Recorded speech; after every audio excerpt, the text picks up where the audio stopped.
சுரக்கும். அந்த குளுக்கோஸுடைய தரம் குறையும் பொழுது, ஜீரண மண்டலத்துடைய பலகீனத்தினால, அந்த ஜீரண குறைவுனால, அந்த ஜீரணத்தின் மூலமா கிடைக்கக்கூடிய அந்த குளுக்கோஸின் தரம் குறையும் பொழுது, எந்த அளவுக்கு தரமான குளுக்கோஸ் இருக்குதோ அந்த அளவுக்கு தேவையான இன்சுலின் மட்டும் சுரக்கும். தரம் குறைந்த குளுக்கோஸை உடம்பே வெளியேற்றிடும். அதனாலதான் சர்க்கரை வியாதி வந்த உடனே அதிகப்படியான சிறுநீர் வெளியேறுது. அதிகப்படியான சிறுநீர் வெளியேறுதுன்னா அந்த கழிவு சர்க்கரை உடம்புல இருந்து வெளியேறுதுன்னு அர்த்தம். மருத்துவங்கிற பேர்ல, நவீன மருத்துவங்கிற பரிசோதனை செஞ்சுட்டு என்ன செய்யறாங்க, அந்த கழிவை வெளியேற்ற விடாம உள்ளுக்குள்ளேயே செயற்கை மருந்தை கொடுத்து உள்ளே நிறுத்தக்கூடிய வேலை செய்யறாங்க. இந்த மருத்துவத்தில், எங்களுடைய இயற்கை மருத்துவத்தில் என்ன நடக்குது அப்படின்னா, இந்த கழிவு சர்க்கரை ஏற்படுவதற்கு எது மூல காரணம்? ஜீரண மண்டலத்தில் இருக்கக்கூடிய எந்த உறுப்பு பலகீனப்பட்டு போய்விட்டது, அதை கண்டறிந்து அதற்கு தேவையான அந்த சிகிச்சை கொடுக்கும் பொழுது அந்த உறுப்பு உயிர் பெற்று செயல்பட தொடங்க ஆரம்பிக்கின்றது. செயல்பட தொடங்க ஆரம்பிக்கும் பொழுது ஜீரண மண்டலம் முழுவதும் முழு பலத்துடன் செயல்பட ஆரம்பித்தவுடன் அந்த உடம்பில் கழிவு சர்க்கரை என்பது குறைந்து விடுது. நாம பார்க்க வேண்டிய விஷயம் என்னன்னா, நாம் எல்லாருமே ரத்தத்தை பரிசோதனை பண்ணிக்கிறோம். அது மிகப்பெரிய தவறு. ரத்தத்தை பரிசோதனை பார்த்து நாம் கண்டுபிடிக்கவே முடியாது அந்த ரத்தத்தில் அதிகமாக கலந்திருக்கக்கூடியது கழிவு சர்க்கரையா, இந்த உடம்புக்கு தேவையான நல்ல சர்க்கரையா தெரியாது நமக்கு. அது உடம்பே முடிவு பண்ணும். இந்த உடம்புல பாதிப்பு ஏற்படும் பொழுது, நான் அப்பதே சொன்னேன், இந்த கல்லீரலை சேமிச்சு வச்சிருக்கக்கூடிய அந்த குளுக்கோஸ் உடலுடைய தேவைக்கு தகுந்த மாதிரி நோய்வாய்ப்பட்டு இந்த உடல்ல ஒரு பலகீனம் ஏற்பட்டுச்சுன்னா, ஏற்கனவே டெபாசிட்டா சேமிச்சு வச்சிருக்கக்கூடிய இந்த குளுக்கோஸ் ரத்தத்துல கலந்து அதை சரி செய்யறதுக்கான வேலை உடம்புல நடந்துகிட்டே இருக்கு.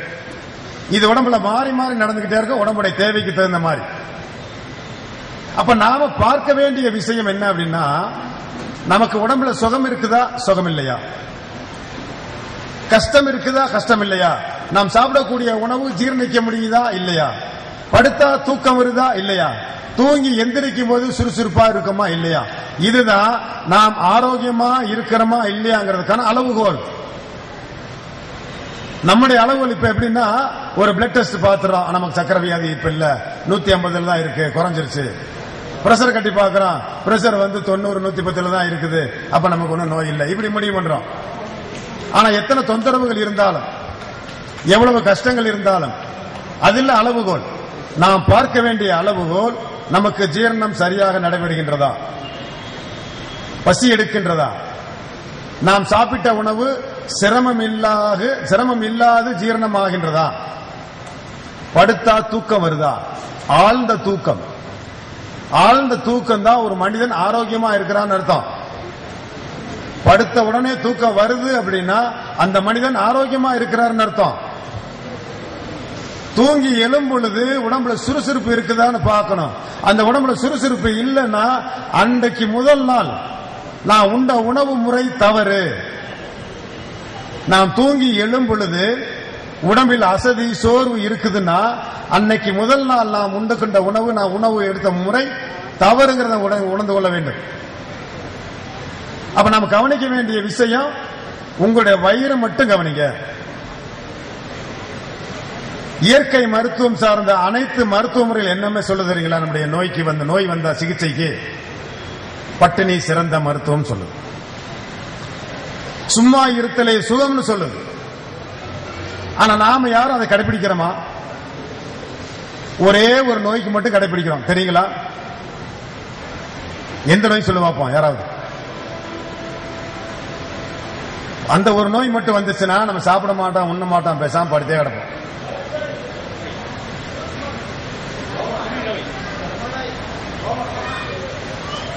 கோமாங்கிறது நோய் இல்ல. அம்மா வந்துச்சுன்னா என்ன செய்வோங்க?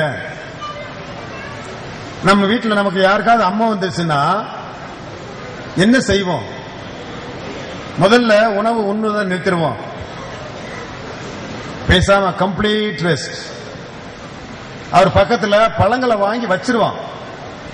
அவருக்கு தேவை ஏற்பட்டா சாப்பிடணும் போல தோணுச்சுன்னா சாப்பிடறதுக்கு வச்சிரும், அவ்வளவுதான். உடம்பெல்லாம் முத்து முத்தா போட்டுனுக்கும். உச்சியிலிருந்து உள்ளங்கால் வரைக்கும் எங்கனை தொடக்கூட முடியாத அளவுக்கு முத்து முத்தா போட்டுரும். 7 நாள் எப்படிங்க இறங்குது? எந்த மருந்து செய்யல, எந்த மாயமும் செய்யல, ஒண்ணுமே செய்யல. அதுவா இறங்குது. எப்படி நாம யாராவது யோசிச்சு பார்க்கிறோமா? இயற்கை மருத்துவம் சொல்லுது நோய்ங்கிறது பல இல்ல, நோய்ங்கிறது ஒண்ணுதான். நோய் வெளிப்படக்கூடிய விதத்தை வச்சுக்கிட்டு ஒவ்வொருக்கும் ஒரு நோய் பேர் வைக்கிறோம். அதான் நம்முடைய தவறு. நோய் வெளிப்படக்கூடிய விதம், நோய் வெளிப்படக்கூடிய இடத்தை வச்சு நோய்க்கு வேற வேற பேர் வைக்கிறோம். தோள்கள் வெளியே வந்து அதுக்கு தோல் நோய் பேர் வச்சுக்கிறோம். கண்கள் வழியா வெளியே வந்தா அது கண் நோய்னு சொல்றோம். தலை வலியோட வெளியே வந்துச்சுன்னா அது தலைவலின்னு சொல்றோம்.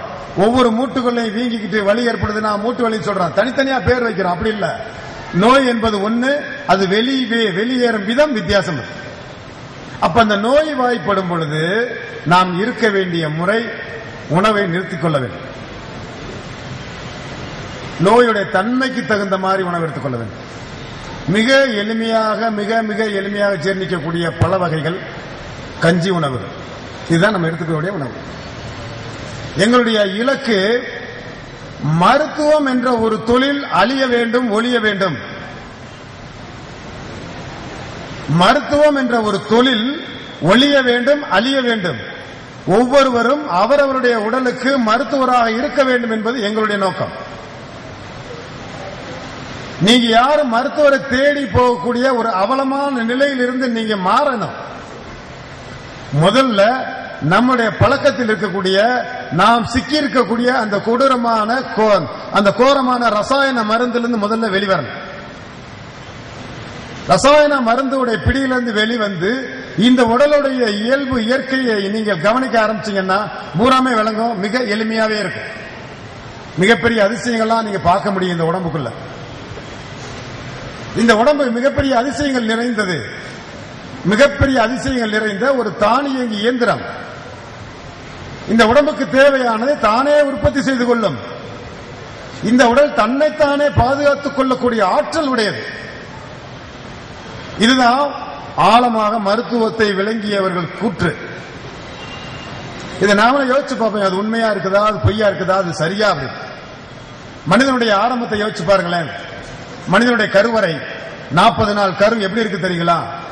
வெறும் ரத்த கட்டி, உறைந்து போன ரத்த கட்டி. 40 நாள் கரு, உறைந்து போன ரத்த கட்டி. அந்த ரத்த கட்டி அந்த கருவறையில காற்று புகாத, வெளிச்சம் மிகாத அந்த தண்ணி பையுக்குள்ள அந்த 48 வாரங்கள்ல எவ்வளவு பெரிய ஒரு ஒழுங்கான ஒரு அமைப்பு பெற்ற ஒரு சீரான ஒரு உருவம் பெற்று ஒரு உயிர் பெற்று தானாக வெளிவருது பாருங்க. தானாக வெளிவருது பாருங்களேன். நம்மை விட நம்முடைய உடலுக்குத்தான் அதிகமான ஞானமும் அறிவும் இருக்குங்க. ஒரு சின்ன உதாரணம் சொல்றேன். இந்த உலகத்தில் இருக்கக்கூடிய அனைத்து விஞ்ஞானிகளும், இந்த உலகத்தில் இருக்கக்கூடிய அனைத்து மாமேதைகளும் பூராத்தையும் கூப்பிட்டு நம்ம அன்றாட உணவு நம்ம சாப்பிடுவோம் இல்லையா, அந்த உணவை கொஞ்சம் கையில கொடுத்து இந்த உடம்பு தயார் பண்ணதே ரத்தம் தயார் பண்ணி கொடுங்க. அப்படி யாராவது முடியுமா? யாரால முடியுமா?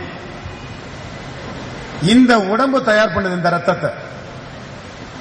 அந்த ரத்தத்தில் இருக்கக்கூடிய நல்ல சக்தியை பிரித்தெடுக்கக்கூடிய ஆற்றல் இந்த உடம்புக்கு மட்டும்தான் இருக்கு. அந்த உடம்பில் அந்த ரத்தத்தில் இருக்கக்கூடிய கெட்ட சக்திகளை பிரிச்செடுக்கக்கூடிய ஆற்றல், அதை கண்டுபிடிச்சு கொடுக்கக்கூடிய ஆற்றல் இந்த உடம்புக்கு மட்டுமே இருக்கு. யோசிச்சு பாருங்க. நம்முடைய உடல் எவ்வளவு பெரிய ஆற்றல் பொதிந்தது, எவ்வளவு பெரிய அதிசயம் பொதிந்ததுன்னு பாருங்களேன். நம்முடைய பிறப்புல இருந்து அப்படி நம்முடைய மனிதனுடைய பிறப்பு அப்படி யோசிச்சு பாருங்க. அப்படியே கடைசி வரைக்கும் எவ்வளவு பெரிய அதிசயம் இந்த உடம்புக்குள்ள நடக்குது. ஒரு துளி ரத்தத்தை இந்த மனிதனால், மிகப்பெரிய மேதைகளால், மிகப்பெரிய விஞ்ஞான கூட்டங்களால் இந்த உடம்பு தயாரிக்கக்கூடிய அந்த ஒரு சொட்டு ரத்தத்தை இந்த உணவுல இந்த தயார் பண்ண சொல்லுங்க பார்ப்போம். முடியுமா? முடியவே முடியாது.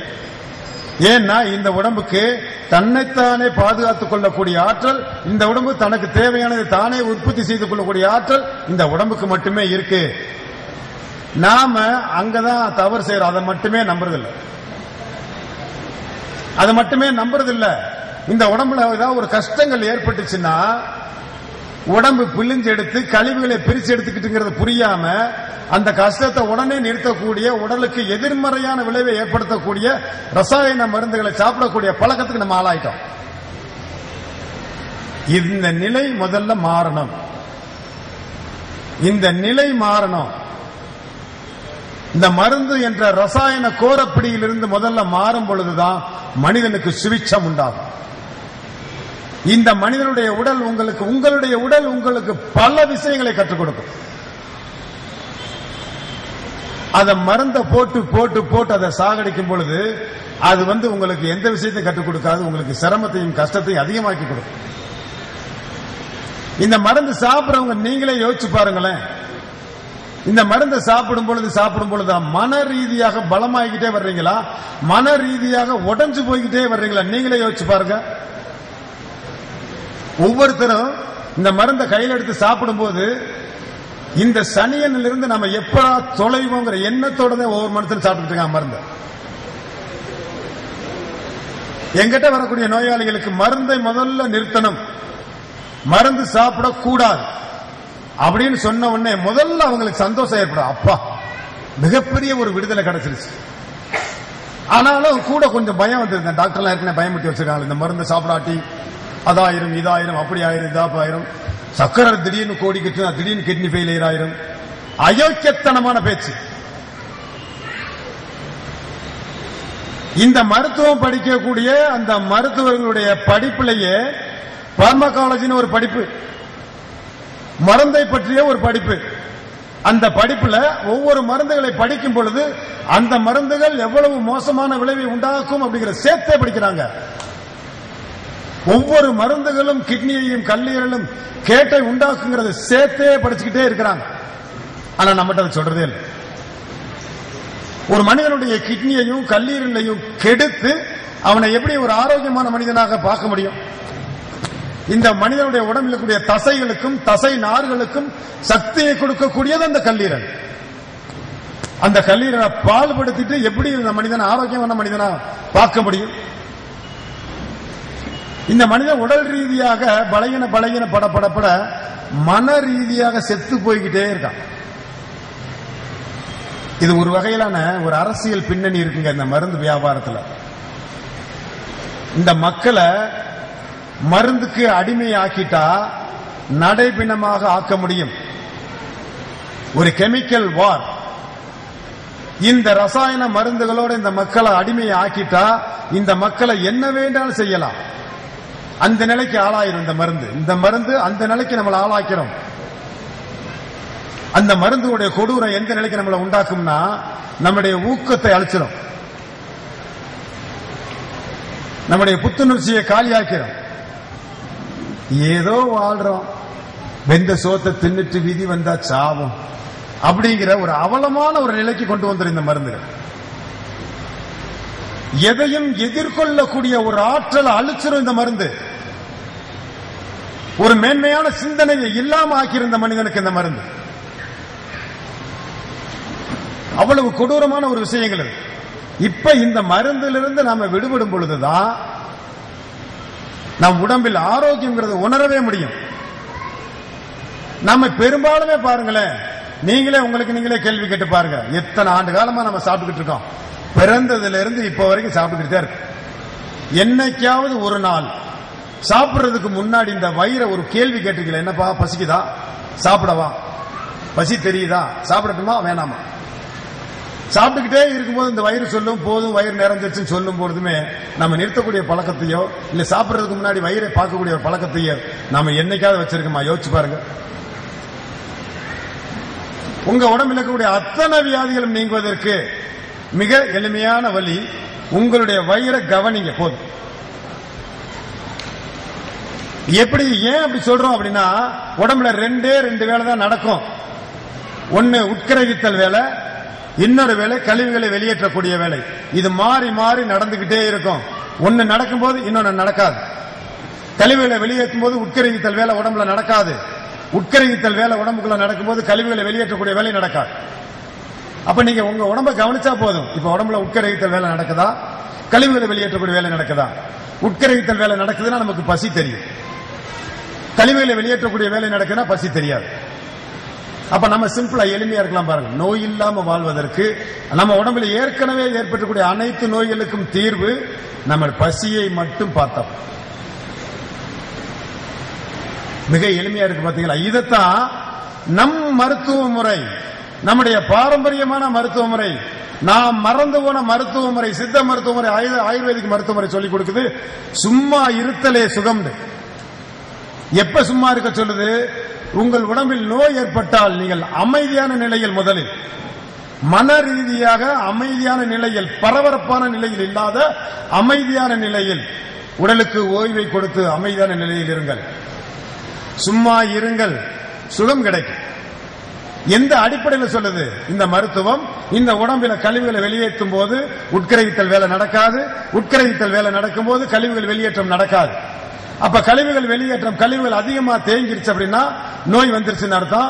இந்த உடம்பே அந்த கழிவுகளை வெளியேற்றக்கூடிய வேலையை செய்யும் போது உட்கரைத்தல் வேலை நடக்காது. உட்கரைத்தல் வேலை நடக்காதுன்னா பசி இருக்காது. அப்ப நீங்க எல்லாம் கவனிக்க வேண்டிய விஷயம், பசிக்குதான் மட்டும் சாப்பிட்டா போதும். எந்த வகையான நோயா இருந்தாலும், எத்தனை நோயா இருந்தாலும், என்ன நோயா இருந்தாலும் சரியாகும். இது நாங்கள் எங்கள் மருத்துவத்தில், இந்த இயற்கை மருத்துவத்தில் நாங்கள் கண்ட உண்மை. இந்த மருத்துவத்தின் மூலமாக நாங்கள் கண்ட உண்மையை மட்டும் சொல்வதற்காக வந்திருக்கின்றோம். மனிதன் சும்மா இருப்பதே சுகம் என்பது, பசித்து புசி என்பது எவ்வளவு ஒரு ஆழமான ஒரு விஷயம் என்பதை விளங்கிய காரணத்தினால் இதை கூற வந்திருக்கின்றோம்.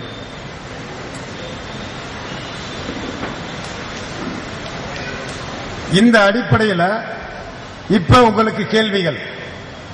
ஏன்னா நம்ம இப்ப கேட்கிற விஷயம் பூராமே நாம இதுவரைக்கும் கேள்விப்பட்டதுக்கு நேர் எதிராக. நாங்க எங்களுடைய நோயாளிக்கு சுருக்கமா ஒண்ணு சொல்லுவோம். என்ன சொல்லுவோம்னா, நீங்க ஆரோக்கியமா வாழணும் அப்படின்னா நேர ஒரு சிறந்த மருத்துவ நிபுணர்கிட்ட போங்க. அவர் கேட்கிற பீஸ முதல்ல கொடுத்துருங்க. அவர் என்னென்ன நம்ம ஆரோக்கியமா வாழ்வதற்கான வழிமுறையை சொல்றாரோ அது பூரா நேர கேட்டுக்கிட்டு அதுக்கு நேர் மாற்றமா செய்யுங்க அப்படின்னு தான் சொல்லுங்க. இன்னைக்கு எங்களுடைய கருத்தரங்கமே அப்படித்தான் இருக்கும். உங்களுக்கு பூரா நேர் மாற்றமா இருக்கு. மருந்தை விட சொல்றீங்க, சும்மா இருக்க சொல்றீங்க, நோய் எப்படி குணமாகும்? இது போன்ற நிச்சயமான குழப்பங்களும் சந்தேகங்களும் உங்களுக்கு இருக்கும். உங்களுக்கு அது மாதிரியான சந்தேகம் இருக்கும் பட்சத்தில் உங்களுடைய கேள்விகளை கேட்கும் பொழுது அதற்கு தேவையான விளக்கம் நாங்கள் அளிக்க தயாராக இருக்கின்றோம். அது போன்ற கேள்விகளை நீங்க கேட்டு அதை விளக்கத்தை பெற்றீர்களானா தான் இந்த கருத்தரங்குடைய நோக்கம் நிறைவேறும். ஏதோ ஒன்று பேசுறாங்க, ஏதோ ஒன்று சொல்றாங்க, கேட்டு போறதுக்காக வந்து இல்லாம உங்களுக்கு ஏற்படக்கூடிய சந்தேகங்களை நீங்க கேள்விகளா கேளுங்க. அதற்கான விளக்கங்களை நீங்க கேட்டு பெற்று அதை நீங்கள் வாழ்க்கையில் செய்து பாருங்கள். அப்படியே நம்ப வேண்டாம். நாங்க சொல்றது அப்படியே கேட்டுட்டு அப்படியே நம்ப வேண்டாம். ஒரு பகுதியாவது வாழ்க்கையில கொஞ்சம் கடைபிடிச்சு பாருங்க. அதுல உண்மை இருக்குமாயின் அப்படி கடைபிடிச்சு உங்களுடைய சந்தேகங்களை கேளுங்க. இப்ப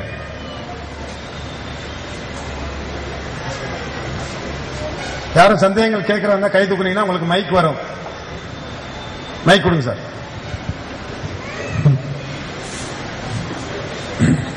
சொல்லுங்க சொல்லுங்க. என்னோட பேர் முத்துப்பாண்டி. என்னோட சித்திக்கு வந்து கிட்னில கொஞ்சம் ப்ராப்ளம். கடந்த 2 ஆண்டுகளுக்கு முன்பு மூச்சு திணறல் ஏற்பட்டது. அவர் மருத்துவமனைக்கு சென்றார். அவருக்கு உப்புச்சத்து அதிகமாக இருக்கிறது, அதனால் நீங்கள் தண்ணீர் அதிகமாக குடிக்கக்கூடாது, அது என்ற மருந்துகள் அனைத்து கொடுத்தார்கள். 2 வருடங்களாக ஓரளவுக்கு உடலை பார்த்து கொண்டார். கடந்த 4 மாதங்களுக்கு முன்பு அதிகப்படியான மூச்சு திணறல் ஏற்பட்டது. மருத்துவமனைக்கு சென்று அதை பரிசோதனை செய்த பின்னர் அவருக்கு கிட்னி ஃபெயிலியர் என்ற உண்மையை சொன்னார்கள். பிறகு நமது அக்குபஞ்சர் முறைக்கு மேட்டுப்பாளையத்தில் உள்ள அக்கா மூலம் அதை நாங்கள் பரிசோதனை செய்து ட்ரீட்மெண்ட் எடுத்துட்டு வந்தோம். கடந்த 3 மாசமா அவங்க வந்து அவங்களோட உடல் வந்து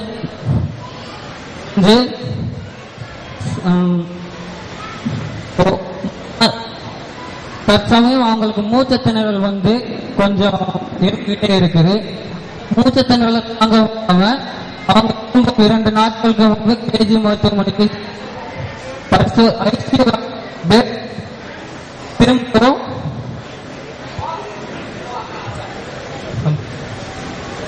ஐசியூ வார்டில் ட்ரீட்மெண்ட் எடுத்தாங்க. உங்களுடைய கேள்வி என்னன்னு இன்னும் சொல்லவே இல்லை. என்னோட கேள்வி வந்து அவர்களுக்கு ட்ரீட்மெண்ட் பிறகு எப்படி அவர்கள் நமது அக்குமுறை மூலம் செய்து கொள்வது என்ற ஆலோசனை தேவை. ஒரு நிமிஷம் அவங்கள்ட்ட மைட்டு போடும். இப்ப ட்ரீட்மெண்ட் எதுவும் எடுத்துட்டு இருக்கீங்களா? அவங்க ஐசியூ வார்டுல இருந்து 2 நாளைக்கு முன்னாடி வந்துட்டாங்க. எங்க வீட்டில் உள்ளார்கள்.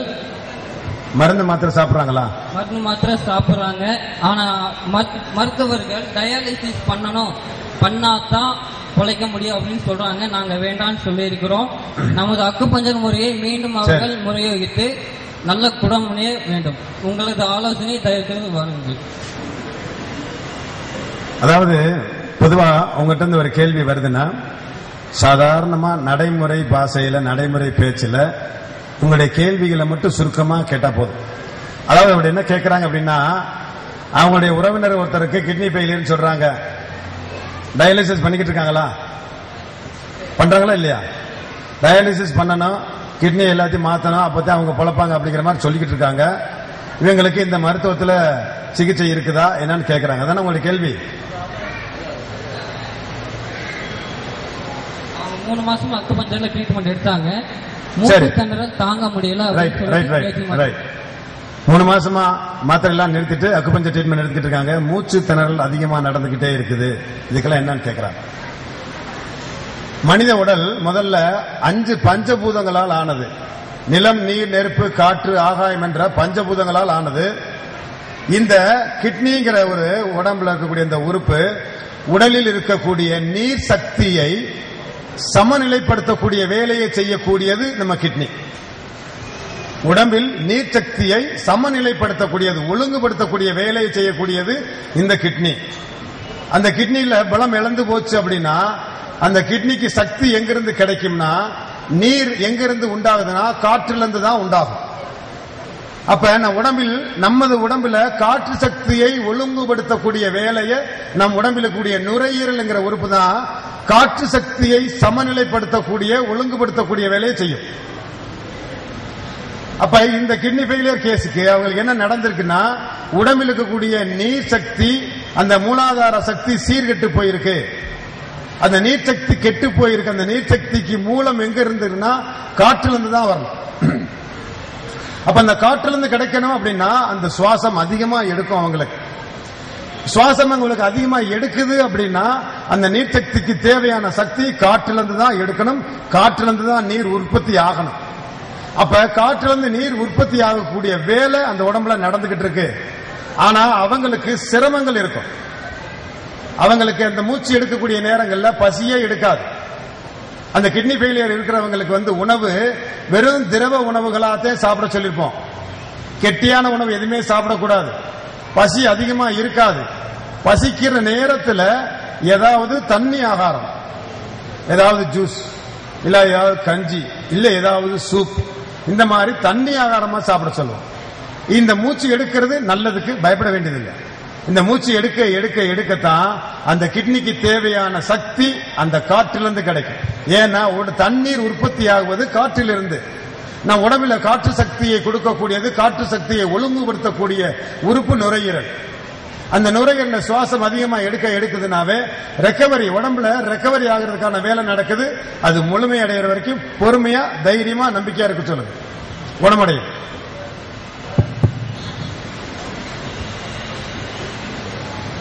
ஹலோ சார், என் பேர் மணிகண்டனுங்க. எனக்கு வயசு 40 ஆகுதுங்க. இப்போ எனக்கு ஒரு 5-6 மாசமா வயிறு கொஞ்சம் முன்னால வருதுங்க.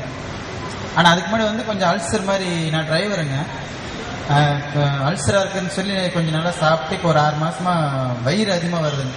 ஆனா அதிகமா சாப்பிடும் போது நல்லா இருக்குதுங்க. கொஞ்சம் ஒரு 2 மணி நேரம் 3 மணி நேரத்துக்கு அப்புறம் பார்த்தா அந்த பசிக்கிற நேரம் வயிறு வலிக்குதுங்க அப்படியே. ஆனா அது 40 வயசுக்கு மேல காலப்போக்கில் அப்படிதான் வருங்களா, இல்ல நான் ஏதாவது கட்டுப்பாடு இருக்கணுமான்னு கேட்கறேன். அதுதான் நம்முடைய தவறு. முதல்ல 40 வயசு ஆச்சுனாவே நோய் வந்துடும் அப்படிங்கிற ஒரு எண்ணத்தை நமக்கு விதைச்சு வச்சிருக்காங்க. அந்த அடிப்படையில் நமக்கு 40 வயசு ஆயிடுச்சுல, எனக்கு ஏதாவது நோய் வரணும்ல, அந்த அடிப்படையில் அல்சர் வந்துருச்சு, அதுக்கு ஏதாவது தீர்வு இருக்கான்னு கேட்கறாங்க. முதல்ல சார் வரேங்க, நான் இது வரைக்கும் ஹாஸ்பிட்டலுக்கு அல்லது மற்ற செக்அப் எதுவுமே போனது இல்லைங்க. நல்லா நார்மலா கரெக்டா இருக்கிறேங்க. எனக்கு இது இந்த வயிறு மட்டும்தான் ப்ராப்ளம். ஆனா எனக்கு அல்சர் மாதிரி வயிறு வலிக்குதுங்க. சரி, அதாவது நீங்க பார்க்கக்கூடிய அந்த டிரைவர் உத்தியோகம், நாம ஒரு வேலை பார்த்துக்கிட்டு இருப்போம், பசி வந்துருச்சுன்னா அந்த வேலையை விட்டுட்டு சாப்பிட போகவே மாட்டோம். ரெண்டாவது, பசி எடுத்த உடனே அமைஞ்சிடாது. பசி எடுத்துச்சுன்னா ஒரு மணி நேரமா, 1 மணிக்கு பசிக்குதுன்னா 2 மணி வரைக்கும் தாங்கும். நீங்க பெரும்பாலும் என்ன செஞ்சிருப்பீங்கன்னா, பசி எடுக்கிற நேரம் சாப்பிடவே மாட்டீங்க. வயிற்றுல எப்ப அல்சர் உண்டாகும் அப்படின்னா, பசி எடுக்கும் பொழுது அதை ஜீர்ணிக்கக்கூடிய சுரப்பு நீர் இறப்பையிலே உண்டாயிரும். அப்ப பசி எடுக்கும் பொழுதே நம்ம சாப்பிடணும். அந்த சுரப்பு நீர் சுரந்து சாப்பாடு இல்லைன்னா அந்த சுரப்பு நீர் நீர்த்து போயிடும். அது உடம்பு கெடுதல் உண்டாக்காது. பசி அடங்கிரும். பசி அடங்கினதுக்கு பின்னாடி நம்ம என்ன செய்வோம், அப்பதான் நமக்கு வேலையிலிருந்து ஓய்வு கிடைச்சிருக்கும், சாப்பிடுவோம். பசி அடங்கினதுக்கு பின்னாடி சாப்பிட்டா வயிறு முதல்ல ஜீர்ணிக்கக்கூடிய திறனை முதல்ல இழந்துரும். வயிறு ஜீர்ணிக்கக்கூடிய திறன் இல்லைன்னா அந்த வயிற்றுல ஜீர்ணிக்க நீர் சுரப்பு இருக்காது. அப்ப அந்த வயிற்றுல உணவுகள் தேங்க ஆரம்பிக்கும். அந்த உணவுகள் தேங்கும் பொழுதுதான் புளிப்புத்தன்மை உண்டாகி இந்த உடம்புல அந்த வயிற்றுல அரிப்பை உண்டாக்கிடும். அதுதான் புண்ணாகும். அதற்கு என்ன தீர்வுனா, நீங்க பசி எடுக்கும் போது மட்டும் சாப்பிட்டுக்கிட்டே வாங்க, 3 மாசத்துல சரியாயிரு அதிகபட்சம். ஹலோ சார், மனைவிக்குங்க ரைட் சைடு பேக் காதுல இருந்துங்க ரைட் சைடு கை முழுவதும் அப்படியே விருத்துக்குதுங்க. நரம்பு மிஸ்டேக் அப்படின்னு போட்டு நாங்க போய் ட்ரீட்மெண்ட் எடுத்தோம். மைக்க ஒரு நிமிஷம் ரொம்ப பக்கத்துல வைக்காதீங்க, இங்க எக்கோ மாதிரி கேட்கும். கொஞ்சம் தள்ளி வச்சுட்டு கொஞ்சம் சொல்லுங்க சத்தமா. பிசியோதெரப்பி எடுத்தாங்க. பிசியோதெரப்பி கொடுத்து ஒரு வாரம் ட்ரீட்மெண்ட் எடுத்தீங்க. இந்த 7-8 வருஷமா நாங்க அப்படித்தான் எடுத்துட்டு இருக்கிறோங்க. இதுக்கு நிரந்தர தீர்வு உங்க அக்குபஞ்சர்ல இருக்குங்களா சார்? சரி. நரம்பு அழுத்தம் அப்படின்னு அது ஸ்கேன் பண்ண சொல்லி எம்ஆர்ஐ ஸ்கேன் பண்ணுங்க. அது நரம்பு ஒண்ணு மேல ஒண்ணு டச் ஆயிட்டு இருக்குது. அது என்னன்னா பிசியோதெரபி மூலியமா தான் ரெடி பண்ண முடியும் அப்படின்னு போட்டு 1 வீக் நாங்க கோயம்புத்தூர்ல ஒரு பிரைவேட் ஹாஸ்பிட்டல்ல தங்கினோங்க. ஒரு 10 ரூபாய்க்கு பக்கம் செலவு செய்து அது அந்த 1 வாரம் மட்டும் நல்லா இருந்து மறுபடியும் தொடர்ச்சியா பேக் பெயின், அதாவது ரைட் சைடு காதுல இருந்து அப்படியே ஃபுல்லா காதுல இருந்து நல்ல வலிங்க சார். 6-7 அந்த டிஸ்க்ல அந்த சரியா கேட்கல 6-7 அந்த டிஸ்க விட்டு நரம்பு வெளி அழுத்திட்டு இருக்குது அப்படிங்கிறாங்க. ரைட் சைடு ஹேண்ட் பேக் போட முடியல, பஸ்ல கம்பி பிடிக்க முடியல, பயங்கரமான கஷ்டம். குழந்தைங்க கூட தூக்க முடிய மாட்டேங்குதுங்க. கை விருத்து அந்த டிப் வரைக்குமே விருத்துக்குதுங்க. போர்டுல சாக் பீஸ் வச்சு எழுதவே முடியலைங்க. சரி, அவங்க என்ன கேட்கறாங்கன்னா, முதுகுல இருக்கக்கூடிய அந்த ஸ்பைனல் கார்டுல வலி ஏற்பட்டு டெஸ்ட் பண்ணி பார்க்கையில 6-7 அந்த எலும்புகள் இருக்கக்கூடிய நரம்புகள் அழுத்திக்கிட்டு இருக்குது. அதனால மிகப்பெரிய வலியும் வேதனை இருக்குது. இதற்கு தீர்வு பிசியோதெரபி பண்ணா தான் சரியாகும் அவங்க சொல்லியிருக்காங்க. உங்களுடைய மருத்துவ முறையில தீர்வு இருக்கான்னு கேட்கிறாங்க. நாம முதல்ல விளங்கிக்கிற வேண்டிய விஷயம், நம்முடைய எலும்பு மூட்டுகள் இருக்கு பாத்தீங்களா, எலும்பு மூட்டுகள் இணைக்கப்படுறது தசை நார்கள்னால. அதை நரம்புகள் சொல்லுவோம். இந்த தசை நார்கள் தான் எலும்பு மூட்டுகளை இணைக்குது. இந்த தசை நார்கள் சுருங்கி விரியக்கூடிய தன்மையை இழக்கும் பொழுதுதான் வலி வருது.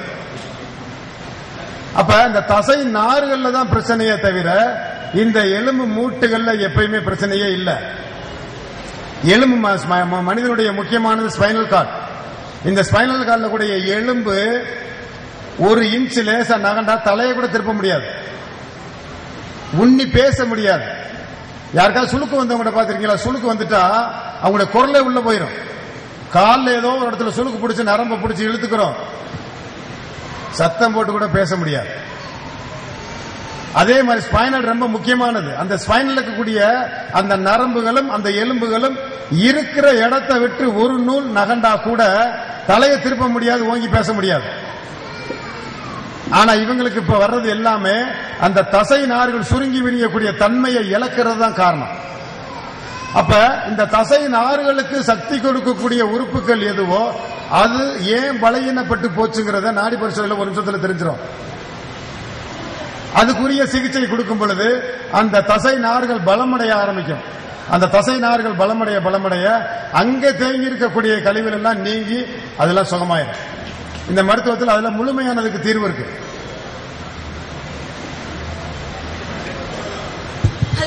வணக்கம் சார். எங்க பாப்பாக்கு கண்ணீர் பாதை இழைப்பு இருந்தது. அரவிந்த் ஹாஸ்பிட்டல்ல ஒரு தடவை ப்ரோபிங் பண்ணிருக்கோம். பட் இன்னும் அவளுக்கு கியூர் ஆகல. அக்குபஞ்சர் உங்க இதுல இதுக்கு ரெமெடி இருக்கா? கண்ணுக்கு சரி, ஒரு நாய் மட்டும், ரைட் சைடு மட்டும். சரி. இப்ப கண் சிகிச்சை, கண் மருத்துவமனைக்கு நம்ம போறோங்க. கண்ணுன்னா பார்க்கக்கூடிய சக்தி இருக்கணும். கண்ணுன்னா பார்க்கக்கூடிய சக்தி இருக்கணும். இந்த பார்க்கக்கூடிய சக்தியை கண் இழக்குது, தூரத்தில் இருக்கிறது சரியா தெரியல, மங்களா தெரியுது, பார்வை தெரியல அப்படின்னு உடனே அங்க போய் சிகிச்சைங்கிற பேர்ல என்னங்க செய்யறாங்க? எக்ஸ்ட்ரா 2 கண்ணை மாட்டி விடுறாங்க உடம்புல. அவ்வளவுதானே. நமக்கு ஏற்கனவே இருக்கக்கூடிய 2 கண்ணோட சேர்த்து இன்னும் 2 கண், இன்னும் 2 லென்ஸை வச்சு விடுறாங்க. அதை எப்படி கண்டுபிடிக்கிறாங்க? ஒவ்வொரு லென்ஸா வச்சு பாக்குறாங்க. இப்ப தெரியுதா, இப்ப தெரியுதா, இப்ப தெரியுது, அப்ப இத்தனை நம்பர் லென்ஸை வச்சு விட. அவ்வளவுதான் அவங்களோட வேலை. இதுக்கு பேர் சிகிச்சையா? சார் வணக்கம் சார். இல்ல, இந்த மருத்துவத்துல கண் பார்வைக்கு தேவையானது கல்லீரல், கண் நரம்புகள் பலமடைவதற்கு தேவையானது சக்தியை கொடுக்கக்கூடியது இரைப்பை, இந்த கண்ணுக்கு பார்க்கக்கூடிய தேவையான சக்தியை கொடுக்கக்கூடியது சிறுநீர்ப்பை. இந்த 3 உறுப்புகளும் பலமா இருக்கிற வரைக்கும் இந்த கண் பார்வை தெளிவா இருக்கும். இந்த 3 உறுப்புகள் பலம் குறையும் பொழுதுதான் கண் பார்வையில கோளாறு. அப்ப அவங்க கண்ணுக்கு சரியில்லை அப்படின்னா இந்த நாடி பரிசோதனை மூலமா நிச்சயமா தெரியும் எந்த உறுப்புகள் பலகீனங்கள். இந்த மாதிரியான எங்களுடைய சிகிச்சை முறைக்கு கண்ணாடி போட்டவங்க நிறைய பேர், கண்ணாடி கலட்டினவங்க இருக்கிறாங்க, நிறைய பேர் இருக்காங்க. இதுக்கு வராம கண்ணாடி போட்டுக்கிட்டே இருக்கணும், பயமுறுத்திடும். கண்ணாடி போட்டுக்கிட்டே இருக்கணும், கண்ணாடியை கலட்டினா பவர் கூடிரும், கண்ணுக்கு பவர் பார்க்கக்கூடிய திறமை இழந்துடும். இதை நம்ம சிகிச்சை வேற நம்பிக்கிட்டு இருக்கோம். இந்த மருத்துவத்தில் அதுக்கு தெளிவு இருக்கு, நிச்சயமா இருக்கு, தீர்வும் இருக்கு. வணக்கம் சார், என் பேர் ரவிச்சந்திரன். தெரிந்த ஒரு சகோதரிக்கு பித்தப்பையில கல் இருக்குது அப்படின்னு சொல்லி சொல்றாங்க. அதுக்கு இப்போ பாடி ஃபுல்லா செக்அப் பண்ண போயிருந்ததுல அவங்களுக்கு எக்ஸ்ரே எடுத்து பார்த்ததுல பித்தப்பையில கல் இருக்குது அப்படின்னு சொல்லியிருக்காங்க. அதுக்கு இந்த வைத்திய முறையில தீர்வு இருக்குங்களா? இப்ப அவங்க பயப்படுறாங்க, ஆபரேஷன் பண்ணணும் அப்படின்னு இப்பவே பயப்படுத்திருக்காங்க. இதுக்கு தீர்வு இருக்குதா அப்படின்னு? பித்தப்பையில கல்லு, அதுக்கு இந்த மருத்துவத்தில் முதல்ல தீர்வு இருக்கான்னு கேட்கிறாங்க. மனிதனுடைய ஒரு உறுப்புல ஒரு நோய் ஏற்பட்டுச்சுங்க, அதுக்கு இப்ப என்ன சரியா தீர்வு சொல்றாங்க? அந்த உறுப்பவே நீக்கு. கர்ப்பப்பையில கட்டி வந்தா கர்ப்பப்பையை நீக்குங்கிறாங்க. இப்ப பித்தப்பையில கல் வந்துச்சுன்னா பித்தப்பையை நீக்குங்கிறாங்க. குடல்ல புண்ணு வந்திருந்தா குடல்ல புண்ணு இருக்க பகுதியை வெட்டி எடுத்துறாங்க. கண்ணுல ஒரு கட்டி வந்தா கண்ணை வெட்டி எடுத்துருவாங்களா? இப்ப அதையும் செய்ய ஆரம்பிச்சுட்டாங்க. அதைத்தான் இன்னைக்கு மேன்மையான மருத்துவமா நாம நம்பிக்கிட்டு இருக்கோம். பித்தப்பையில கல்லுங்கிறது எப்படி உருவாகுது அப்படின்னா, நம் உடம்புல பித்த நீர், ஒரு நிமிஷம் கவனிங்க, பித்த நீர் கல்லீரல் இருந்து சுரக்கக்கூடிய அந்த பித்த நீர் நம்மளுக்கு தேவை, ஜீரணத்திற்கு தேவையான முக்கியமான நீர். அதே நேரத்தில் நம்ம உடம்புல இருக்கக்கூடிய ரத்தத்தில் அது கலக்கும் பொழுது நமக்கு தெளிவான தீர்க்கமான சிந்தனையை கொடுக்கக்கூடியது அந்த பித்த நீர். அந்த பித்த நீர் சுரந்து பித்தப்பையில சேமிச்சு வைக்கப்பட்டிருக்கும். இந்த உடம்புக்கு எப்பையெல்லாம் தேவையோ அந்த தேவை அறிஞ்சு இந்த பித்த நீர் செயல்பட்டு அது கொடுத்துக்கிட்டே இருக்கும். அப்ப நம்ம சாப்பிடக்கூடிய நம்முடைய ஏதோ ஒரு காரணத்தினால, ரசாயனத்தினாலேயோ ஒரு நம்ம உடம்புல நம்முடைய உணவுல இருக்கக்கூடிய நச்சுனாலேயோ இந்த பித்தப்பை செயல்படக்கூடிய திறனை குறையும் பொழுது அந்த பித்த நீர் பித்த பையிலேயே தேங்க ஆரம்பிக்குது. அந்த பித்த நீர் பையில தேங்க தேங்க தேங்க தேங்க சூட்டின் காரணமாக அது கெட்டி பொருளா மாற ஆரம்பிக்குது. கெட்டி பொருளா மாற மாற மாற மாற அது கட்டியா மாறி அங்க கல்லா மாறுது. அது அவங்க கல்லுங்கிறாங்க. இந்த பித்தப்பை செயல்பாட்டுக்கு குறைவுக்கு என்ன காரணங்கிறத இந்த நாடி பரிசோதனை மூலமா கொஞ்ச நேரத்தில் தெரிஞ்சிடும். அதற்குரிய சிகிச்சை கொடுக்கும் பொழுது அந்த பித்தப்பை செயல்பட ஆரம்பிச்சிடும். அந்த பித்தப்பை செயல்பட செயல்பட செயல்பட அதுல கூட கட்டி படிப்படியா குறைஞ்சு அந்த பித்தப்பை முழுவதுமாக சரியாக வேலை செய்ய ஆரம்பிச்சிடும். இதுல முழுமையான தீர்வு இருக்கு. ஹலோ, வணக்கம் சார். எந்த வியாதி அங்க மைக் கேக்குறாங்க, பின்னாடி கொண்டு போங்க ஒரு மைக்க. சொல்லுங்க சார். ஹலோ, சொல்லுங்க சார். எந்த வியாதி வந்தாலும் சும்மா இருந்தா போதும் சொன்னீங்க. இப்போ ஒரு குழந்தைக்கு, ஒரு 2 வயசு குழந்தைக்கு காய்ச்சல் அடிக்குது, உடம்பெல்லாம் பயங்கரமா ஹீட்டாங்க சார். இப்போ வந்து நம்ம ஆஸ்பத்திரிக்கு போகாம வீட்டிலே வச்சு பாத்துக்க முடியுமா அப்படின்னு என்னோட கேள்வி சார். உடம்புல ஃபுல்லா ஹீட் சார், காய்ச்சல், ஃபீவர். ஓகேங்களா சார்? சரி. வந்து நான் இங்கிலீஷ் மெடிசன் போகாம வீட்டிலே வச்சு பார்க்கலாமா அப்படின்னு கேக்குறாங்க. இந்த காய்ச்சல் ஏற்படுதுன்னா நம்ம உடம்புல இருக்கக்கூடிய கழிவுகளை நீக்கக்கூடிய வேலை நடந்துகிட்டு இருக்குதுன்னு அர்த்தம். அந்த நேரத்தில் காய்ச்சல் வரும் பொழுது அந்த காய்ச்சல் குறைஞ்சு அடுத்த உணவு, அடுத்ததான் பசி எடுக்கிற வரைக்கும் உணவு உண்ணாம இருக்கணுங்கிறது தான் இதோட அடிப்படையே. இப்ப எங்கிட்ட வந்திருக்க எத்தனையோ சிகிச்சை பெற்ற வர்றவங்க திடீர்னு இடையில காய்ச்சல் வந்துடும். அப்ப என்ன செய்யணும்னு கேட்பாங்க. காய்ச்சல் குறைகிற வரைக்கும் பேசாம இருங்க, சாப்பிடாதீங்க, எதுவும் சாப்பிடாதீங்க.